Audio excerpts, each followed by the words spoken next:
Baik,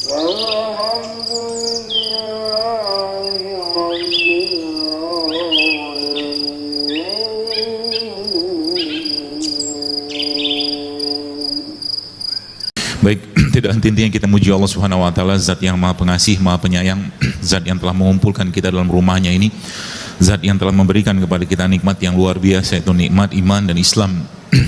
Yang Nabi katakan, barang siapa yang pernah mengucapkan kalimat tauhid, asyhadu alla ilaha illallah wa anna muhammadar rasulullah SAW, maka Nabi mengatakan orang-orang yang mengucapkan kalimat tersebut maka dia pasti masuk surga, meskipun dia mungkin tak pernah beribadah. Tapi asal dia tidak menyekutukan Allah, maka dengan kalimat itulah menjadi jalan kita untuk bertemu dengan Allah Subhanahu wa taala. Maka kehidupan kita teman-teman saat ini tidak lain tidak bukan dalam sebuah perjalanan menuju sebuah gerbang yang luar biasa. Gerbang itu bernama kematian. Maka bersyukurlah kita kalau seandainya kita saat ini diberikan kesempatan Allah untuk terus memperbanyak kebaikan, terus menambah pahala kita, karena seseorang itu akan mati sesuai dengan kebiasaannya, kata Nabi SAW. Maka perbanyaklah untuk berbuat baik. Jadi dari bangun tidur sampai mau tidur lagi, tidak ada yang kita lakukan kecuali kebaikan. Nggak usah ngurusin orang lain. Salah satu sahabat Nabi yang pernah disebutkan dalam sebuah riwayat, yang ketika beliau sakit tiba-tiba wajahnya sahabat tersebut bercahaya seperti ada lampu, kata para sahabat. Dan ternyata salah satu yang menjadi rahasia dari beliau ketika orang bertanya pada beliau, apa rahasiamu sehingga engkau punya wajah yang bercahaya, ya bahkan ya kayak bisa menerangi gitu loh cahaya wajahnya tadi. Ternyata jawabannya adalah, pertama, dia tidak pernah menaruh kebencian kepada kaum muslimin.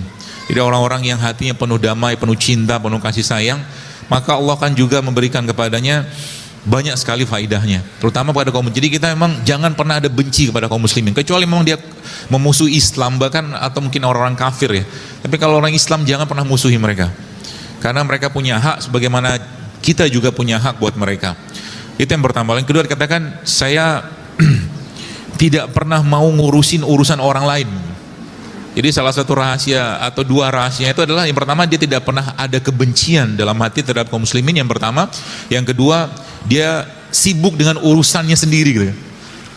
Ini kadang-kadang kita yang sering lupa. Lupanya gimana? Kadang-kadang teman kita pakai jilbab warna kuning, warna oranye, tanya aja terus gitu kan. Nggak ada kepentingan ya. Yang ikhwan mungkin laki-laki juga nanya, kok kamu begini hari ini? Ada urusan-urusan yang kita nggak perlu urus gitu kan. Nah zaman sekarang ini banyak orang ngurusin urusan orang lain yang nggak dibutuhkan sama dia. Tanya mobil, kok mobilnya hitam segala macam, beli di mana ya? Kalau memang pengen beli mobilnya silakan, tapi kalau nggak usah tanya. Sibuk saja dengan urusan kita sendiri ya, sibuk dengan urusan kita. Kenapa? Karena urusan kita saja udah banyaknya luar biasa. Teman-teman, mungkin kalau boleh saya katakan, kalaulah seandainya kita bicara tentang kehidupan kita ini dan bukan kita bicara realnya lah ya, kalau urusan kita sama Allah mungkin lebih gampang urusannya gitu loh. Gampang urusan itu seperti apa? Allah tuh maha pemaaf, maha pengampun gitu kan. Urusan, jadi dengan mudahnya begitu. Jadi kalau orang usianya 70 tahun katakanlah, dia 70 tahun tuh mati, dan 69 tahun 363 hari dia bermaksiat kepada Allah, lalu akhirnya 69 tahun 364 hari atau 70 tahun kurang 1 hari dia bertaubat atau taubatan nasuha, dan 69 tahun 365 hari tepat pada usia 70 tahun dia dipanggil Allah, maka 69 tahun 363 hari diampuni sama Allah. Itu dahsyatnya Allah tuh kayak begitu. Ya, syaratnya apa? Tadi saya katakan kembali sama Allah gitu kan. Jadi kalau mungkin saya katakan bagi teman-teman yang saat ini sudah sebulan mungkin mengikuti pola-pola hidup sehat gitu kan, dan saya katakan kalau kita ngerti esensi maknanya, sebenarnya itu bagian dari rasa syukur, ketaatan kita pada Allah. Jadi saya katakan kalau ada orang tiap hari masih apa ya, masih nyampahin badannya lah, mungkin zolimi badan dengan bangkalan kasar, saya katakan ini kurang syukur apa lagi gitu dengan badan kayak begini Allah sudah berikan. Maka kita hari ini mau belajar bagaimana caranya menjaga itu semua ya, sehingga nanti pulang dari sini ya, harapan besarnya apa? Harapan besar akan semakin banyak umat Islam yang sehat gitu kan. Harapan besarnya apa? Akhirnya mereka tidak terlalu banyak makan, tapi lebih banyak urusin ibadah yang sifatnya non makanan gitu kan. Kalau Anda atau kita kita bicara tentang ibadah, misalkan salah satu akhlak yang baik atau mungkin hal yang sangat dianjurkan misalnya sabar. Jadi kalau kita ngerti sabar itu kayak apa, maka kita akan lebih senang memilih sabar daripada makan gitu. Itu ibadah kayak begitu. Kalau orang ngerti dahsyatnya katakanlah puasa itu kayak apa, maka mereka akan lebih memilih puasa daripada makan. Kenapa? Karena contohnya begitu dari Nabi SAW. Maka kalau kita pelajari agama kita, semua yang dikerjakan atau mungkin diperintahkan sama Allah pasti bikin candu.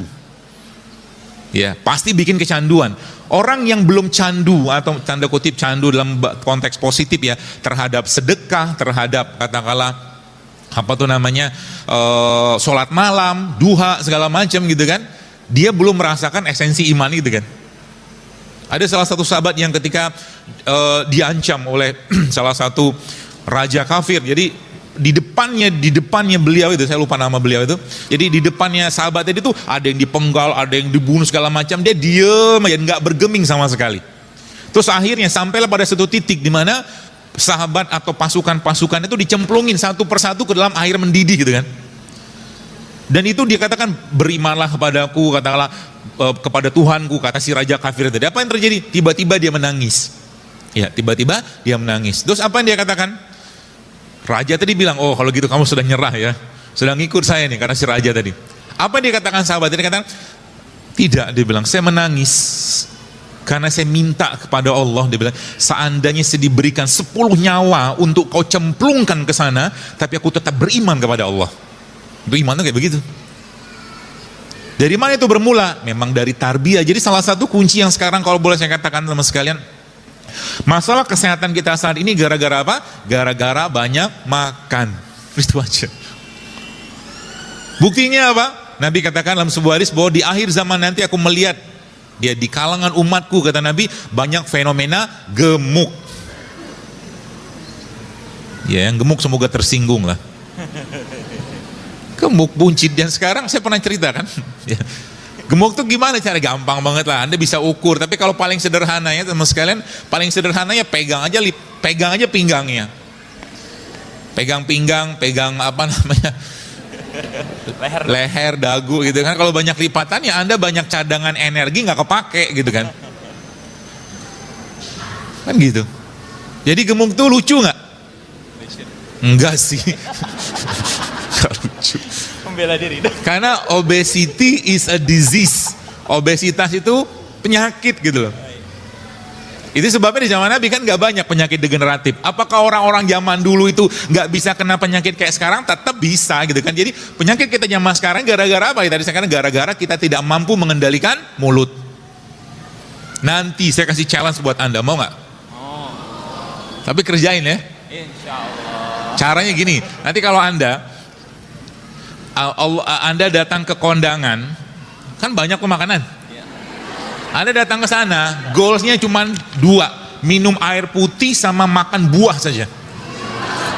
Cobaan dok kayaknya dok. Jadi nggak balik kayaknya nih. Kalau gitu nggak usah kondangan aja sekarang. Nggak enak dok. Apalagi anak-anak kosan dapat undangan kan? Wah, paling seneng dok. Kondangan 10.000 dapat banyak. Zaman dulu saya kuliah itu namanya pasukan pemburu iftar gitu kan. Dari masjid ke masjid nyari makanan yang enak gitu kan. Bisa nggak begitu? Karena kuncinya satu. Jadi saya sering sampaikan ini, kalau Anda bisa mengendalikan ini luar biasa loh. Hunger, lapar is the first element of self-discipline. Lapar itu adalah elemen pertama dalam kedisiplinan diri kita. If you can control hunger, you can control everything else. Kalau Anda bisa ngontrol lapar, maka Anda bisa banyak kontrol yang lain gitu kan. Kata kuncinya itu. Sehingga apa? Baik. Kalau sering saya sampaikan, kapan waktu makan terbaik? Waktu makan terbaik, kalau kita nanti bahas bagaimana sains menjelaskan itu dan bagaimana Nabi menjelaskan itu, maka waktu makan terbaik adalah saat matahari terbit dan sebelum matahari tenggelam. Itu waktu makan terbaik. Artinya di situ diberikan kelapangan oleh Allah Subhanahu wa taala untuk kita makan, ya. Wa kulu wasrobu wala tusribu, tapi jangan berlebihan kata Allah. Itu konsep awalnya, ya. Jadi kan kita judulnya kan juru sehat setelah Ramadan, setelah Syawal kan gitu kan. Jadi Mudah-mudahan tips ini bisa Anda pakai nanti sehingga Anda tahu ternyata ngobatin penyakit itu gampang banget kalau punya penyakit. Fix your food.